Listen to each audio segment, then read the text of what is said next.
All right, how's it going, gang?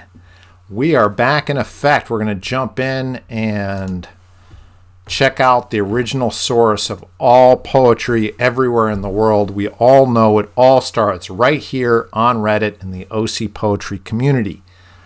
The best, of course, becomes the best poetry out there. And we're going to find it here tonight by sorting by new and just discovering the next Allen Ginsberg for sure. No doubt. Let's see what we got. Let's hope it's not too long. So that's always my thing. It's a little long, but we'll risk it here. We have Nomad Vibe, That True Love. All right. See how true it is. I wonder when I curl up in my duvet in the middle of that deafening silence of the night. This is duvet, right? Wonder when I curl up in my duvet in the middle of that deafening silence of the night, will there ever be true love ever to adorn my life? Surrounded by the lust of flesh, knees deep in the mud, I've forgotten how love must be. I knew the feeling as a child, or was there no love? Mind amazes me because it forgets the good or the bad. I think we're gonna hit the pause button here on this poem, and only respect for Nomad Vibe. But I think, we got to give Nomad Vibe some props and then understand where things went off the rails and why I stopped continuing. So Nomad gets some respect for situating the reader, which is always a big thing for me. So Nomad gives me that. I wonder when I curl up in my duvet in the middle of that deafening silence of the night. I could do without that deafening silence, but, whatever. It's all good. Maybe the end lines, these line endings seem a little bit arbitrary, but whatever. Will there be a true love ever to adorn? I think the adorn, to me, that's where we go off the rails of the crazy train. So it's asking this question, right? So it's kind of this rhetorical conceit now. Will this ever adorn my life? Question mark. Now we're really going to need some answers here. We're really needing the poet to try to, or the poem to try to satisfy some of the expectations it raises. And I'm not sure that I'm really getting that. Surrounded by the lust of flesh, knees deep in the mud. So the mud kind of comes out of nowhere, unless that's going to be like a kind of central governing image here. Kind of stitching things together. It's kind of brought up and then abandoned. I've forgotten how love must be. But you got to tell us that. You got to tell us the things that you miss, the things that, you wish you could remember and have basically entirely forgotten. And then it has this kind of qualified maybe. Maybe I knew the feeling as a child. Or was there no love? So now you're really losing the reader. Maybe there was no love as a child, but if so, you got to show us that. I mean, this would be a pretty twisted psychopathic poem, I guess, with absolutely no love as a child. Mind amazes me because it forgets, but we expect a poem to remind us. We read poems because we want to be reminded. So this poem doesn't do enough to do that. So I'm just going to leave a little bit of a note here.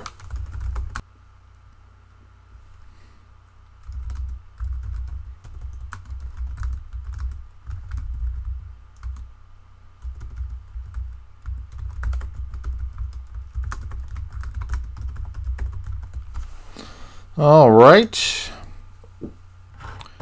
Good stuff. Let's jump in, do the next. Something Infinite, parentheses, poem by Thar Beland.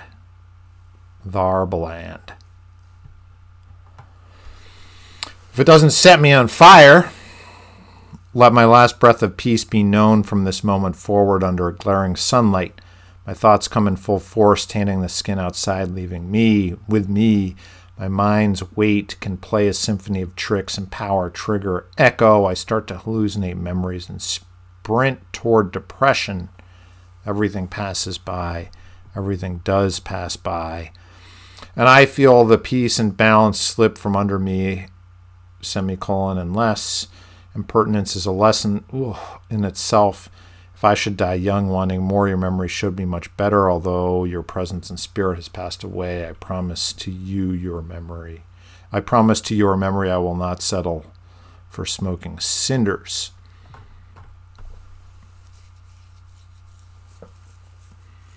Okay, so, there's some good stuff going on here.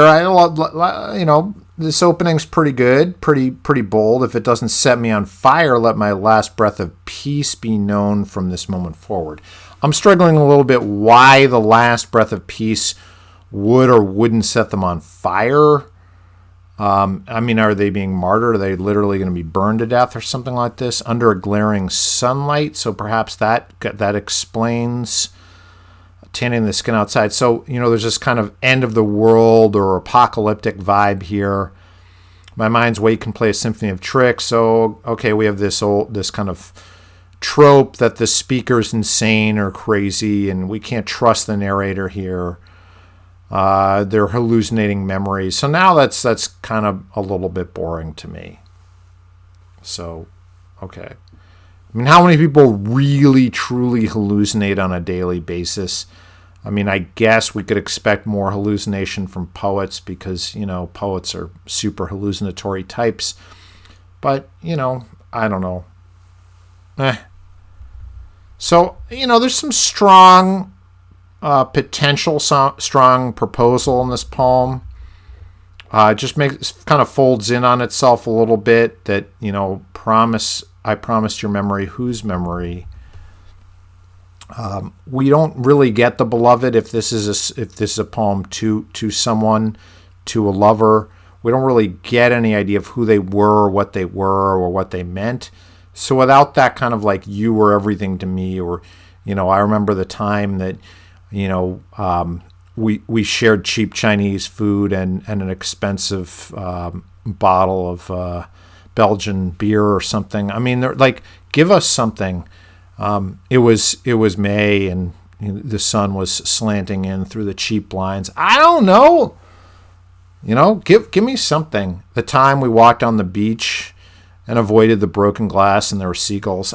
Give me something. This poem just isn't giving me enough specifics. R.I.P. Sarah. Thanks for being part of my audience on Instagram.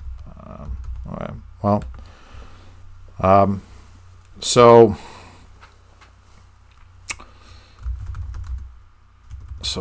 just leave some notes here.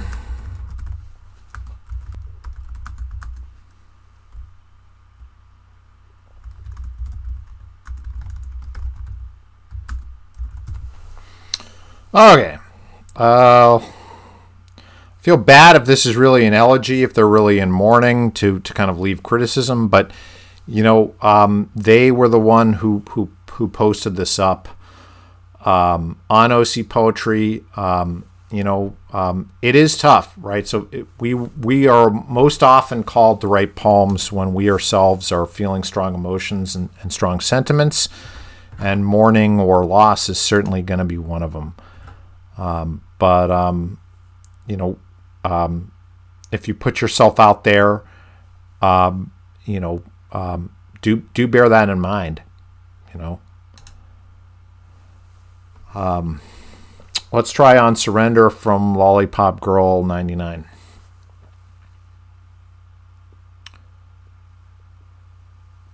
On surrender, thick as tar, a green as deranged as me, I soak, scarcely alive inside the grime. Aging fish and coral, sunken fleas, leer in disgust and peck my seeping slime. Through muck in depths beyond what my eyes deem comes a light, somber but real in its essay. My grizzled hands reach desperate for this dream, swearing life past my misery, my mess. Okay, So, we'll stop there. So it's overcooked. So you pretty much, you put the range on, you put the cast iron down, you let the cast iron get hot for about 3 to 5 hours. Then you put a very small fish on the cast iron without any oil. So it's basically instantly just incinerated. So from thick as tar, green, deranged as me. Deranged is unless this is comic. So if this is intended to be funny, okay. But I don't get that vibe. I soak scarcely alive inside the grime. So deranged, grime, thick as tar, aging fish, sunken fleas, seeping slime. I mean, it's hard to read this straight ahead. It's almost impossible. It's almost like kind of juvenilia on steroids. I mean, it's just too much.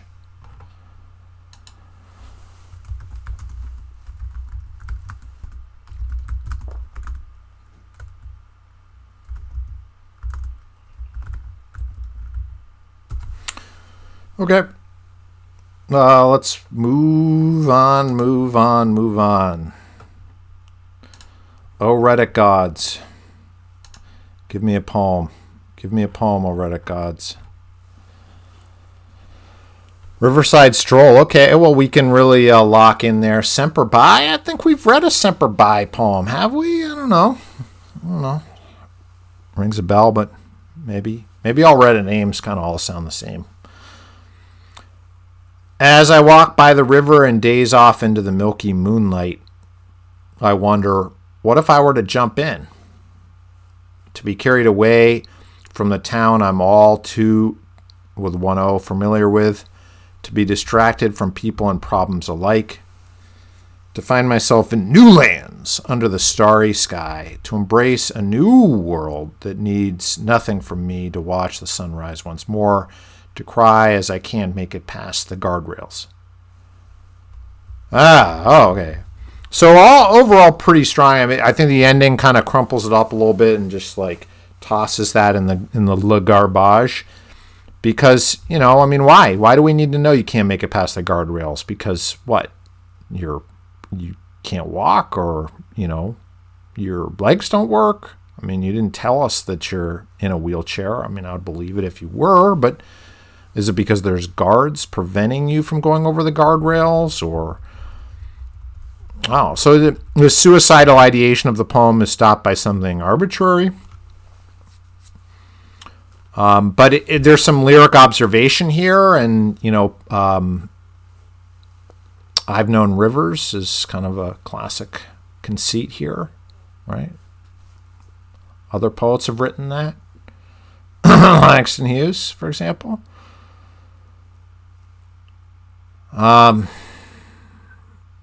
I like a lot of this. I daze off into the milky moonlight. Okay. Maybe I wouldn't personally have done milky, but I'll live with it. I wonder, what if I were to jump in? Okay, great. To be carried away from the town I'm all too familiar with. So I don't necessarily, I'm not thrilled with ending a line with, and that might be a little bit picky, but to be carried away from this familiar town, I don't know, that isn't any better.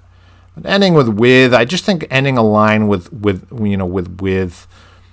this conjunction like that, it just could be stronger, right? So the I gets the end of the line. We want an something emphatic to happen at the end of the line, typically. Well, not always, but it would be nice if some of our line endings had that, like ending with river. River is a little better. Moonlight's pretty strong. So we have two good verbs. So maybe we could vary it up. We have jump in. What if I were to jump? Do we need the in?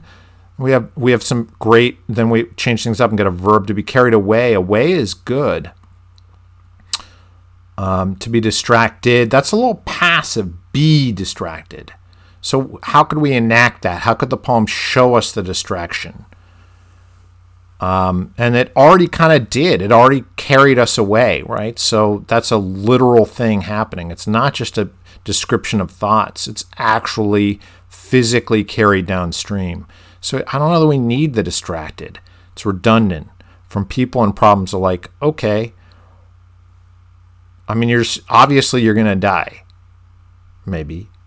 I mean, I think. So you're going to be distracted from more than people and problems.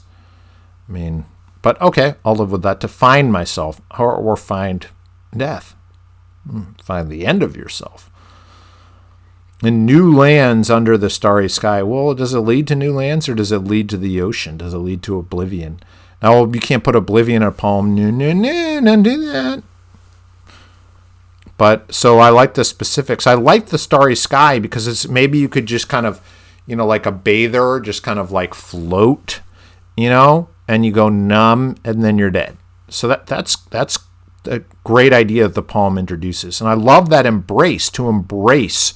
And then I feel this like Star Trek, a new world that needs nothing from me. It's a little, okay. To watch the sun rise once more. I'll live with that. I like that. And the poem there. Don't give me this guardrail stuff. So we'll leave them a little note. I think this is probably winner chicken dinner here, and we'll end things right here. So congrats to Semper Bi.